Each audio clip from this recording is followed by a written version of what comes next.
"This is not a discussion," my mother said, her voice slicing through the sound of waves hitting the dark shore outside my window. "My name is Marianne Cole, I'm 41. How does love turn into leverage without ever warning you?" The phone felt heavy in my hand like it had weight suddenly. I stood barefoot on the cold tile of the beach house I had bought just that morning. The house still smelled like fresh paint and salt. No furniture yet. No pictures. Just space. Quiet. I had come here to heal. Years of overtime. Years of swallowing stress. Years of choosing peace last, if at all. I watched my reflection in the tall hallway mirror, tired eyes, shoulders still braced for impact, when her words landed. "We're moving in," she said. No pause. No question. "Remember who paid for your education." The mirror caught my face tightening just for a second. My hand shook not from fear but from something older. Something trained. Outside, the porch light flickered like it couldn't decide if it wanted to stay on. Inside, the house echoed every breath I took. Listening. I said yes because silence felt safer than resistance. But as I lowered the phone, staring at my own reflection trapped in that glass, I understood something quietly devastating. This house wasn't empty anymore. Neither was I. I didn't move after the call ended. The phone screen went dark, but her voice stayed hanging in the air like humidity. I stood there until the porch light outside finally decided to stay on, its glow slipping across the floor and stopping at my feet. The mirror watched me, that same narrow strip of glass by the hallway. It had already seen me fold once tonight. I walked through the house slowly, each step echoing too loud. I opened cabinets I hadn't filled yet. Ran my fingers along the kitchen counter, smooth and unused. This place was supposed to learn me. My routines. My quiet mornings. Instead, it was already being rewritten. My mother texted, "Next up will be there tomorrow afternoon. I told your father." He's excited. Excited. Like this was a vacation he'd booked. Like my life was a guest room. I sat on the floor, back against the wall, knees pulled in. The air conditioner hummed too loud in the silence. I remembered being 19, standing in her kitchen holding my first tuition receipt. How she'd smiled then. How proud she'd looked. How that smile now felt retroactive, like a receipt she'd kept. Another message came in. "Don't make this difficult. Family takes care of family." I looked back toward the mirror. My reflection was smaller from here, bent, incomplete. For a moment it felt like the house was leaning closer, listening. I whispered, barely audible, "Okay." But my hands had stopped shaking, and that scared me more than anything. They arrived just after sunset the next day, their car crunching loudly over the gravel like an announcement. I stood near the window, not waving, not hiding either. The mirror behind me caught the outline of my back, straight now, unfamiliar. My mother stepped inside first. She didn't pause. Didn't look around the way people do when they enter someone else's home. She inhaled once and nodded as if confirming a decision already made. "Open concept," she said. Not a compliment. A verdict. My father followed, dragging 2 suitcases that weren't small or temporary. He smiled at me, the tired kind that asks for gratitude without offering anything back. "This will be good for you," he said. "You don't need to be alone out here." Alone. The word landed wrong. Like an accusation. That night they took the bedroom with the ocean view. My mother said it made sense since they were older. I slept on a mattress I hadn't even unwrapped yet, the sound of waves muffled by walls that already felt thinner. At dinner, takeout they insisted I pay for. My mother laughed softly. "You've always needed guidance," she said, passing the salt like a favor. "You get carried away with independence." I watched her reflection in the dark window, layered over the ocean. For a second she looked like a stranger wearing my mother's face. In the hallway later, the mirror caught all 3 of us. Only one reflection looked like it didn't belong. The house changed its sounds once they settled in. Doors closed harder. Footsteps lingered. The quiet-eyed bot was replaced by commentary. By the 3rd morning, my mother rearranged the kitchen without asking. Plates I'd chosen carefully were stacked high and out of reach.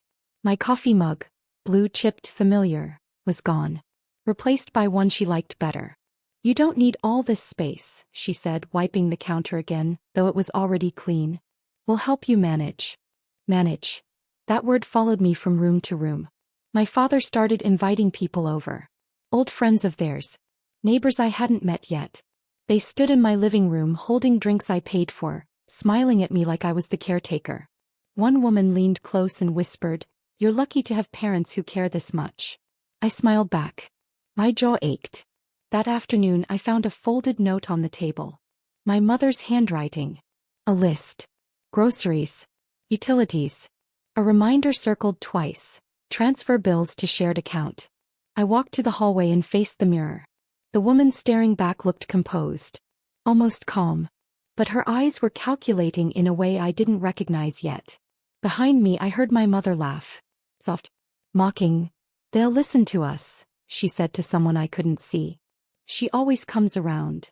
I touched the mirror lightly, like checking if it was real. Something in me had already stepped back. And something else had stepped forward. That night I couldn't sleep. Their voices drifted down the hallway, low and confident, like people who believed the outcome was settled. "She wouldn't have this place without us," my mother said. I heard the clink of a glass. "It's only fair." Fair. The word scraped something raw.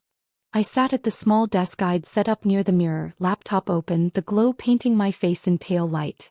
The house Wi-Fi still had my name on it. So did the deed. So did every account connected to this address. I logged in quietly. No rush. No shaking. Just methodical clicks.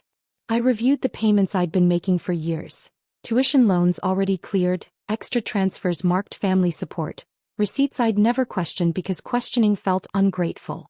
In the reflection, the chair behind me looked like it was waiting. Patient.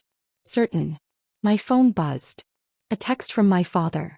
"Your mom says we should all be on the account. Easier that way." I didn't answer.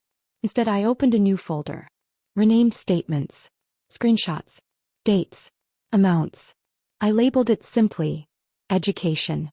Down the hall, a door closed. Laughter faded. The house settled like it was holding its breath with me. I looked at myself in the mirror and whispered, not angry, not loud, "You paid once." The woman staring back didn't look small anymore. Morning came with the scrape of a chair and my mother's voice listing complaints like a schedule. Too much sun. Too much wind. The house was impractical. She said it while drinking my coffee. I listened from the hallway, watching their reflections move in the mirror before I stepped into the room. It felt safer that way, seeing them before they saw me. "I'll handle the bills today," I said calmly. My mother smirked. "Good. About time." She didn't notice my phone already recording, resting face down on the counter. Just sound. Nothing dramatic. My father cleared his throat. "We should talk about names on paperwork," he said, casual, rehearsed. "Just in case." "Of course," I replied. Later I drove into town alone. The ocean followed me in the rearview mirror until the road curved away. At a small office near the pier, a woman with kind eyes reviewed my documents. She didn't rush me. She didn't interrupt when my voice dipped. "This is clean," she said finally. "And it's yours." Back at the house, my mother was on the phone, laughing. "She owes us," she said, not knowing I was standing there. "She always has." I looked at the mirror as I passed it. For the first time it showed me ahead of them. That evening I invited them to discuss the bills. I set the table with care, plates I hadn't touched since moving in, silverware polished. The ocean whispered against the windows, a rhythm I let them ignore. They sat, smiling, confident, dialed. I handed them a folder. My mother glanced inside. Her brow arched. My father leaned forward. "What's this?" "Receipts," I said softly. "Every dollar spent on my education. Every transfer I made to support you. Every payment you assumed gave you leverage." I paused, letting the words settle. All of it documented. All of it verifiable. Silence. Their reflections in the mirror were frozen, mouths half open, eyes wide. I sat back. Calm. Controlled. The waves outside seemed to hush too. "I've already arranged for a legal review," I continued. "All future claims on this house, my accounts, or my finances will be contested. And I'll ensure transparency in every transaction." My mother's lips twitched, half a sneer, half a gasp. My father's hand trembled over his glass. "You thought you had control," I said quietly, "because I let you. But the house, the bills, even your laughter, they were never yours to take." I rose, walked to the mirror, and traced its edge with one finger. The woman staring back smiled faintly, A quiet, unstoppable truth. They left that night, voices low, retreating, dignity crumpled. And I listened. Finally, I was alone again. The house was silent when I finally closed the door behind them. The ocean's rhythm filled the space, steady, relentless, honest. I walked through each room, touching counters, walls, the floor I had claimed for myself. Every corner held a memory of patience, restraint, and quiet planning. I poured a glass of wine and sat near the mirror. My reflection looked back, not small, not bent, but whole. For years I had allowed others to define my boundaries, dictate my worth, rewrite my life. Tonight none of that mattered anymore. I had rewritten it myself. Outside, the wind carried their voices, distant, fading. Their laughter was gone. Their mockery silenced. The air felt lighter, though still thick with what had been. I traced the rim of my glass and whispered to no one, "Freedom isn't loud. It's patient. It's precise. And it's mine." The mirror caught the last sliver of sunset, the sky bleeding orange across the floorboards. I let the color settle on me, on the house, on the life I had fought for quietly. The papers, the legal victories, the silent exposure.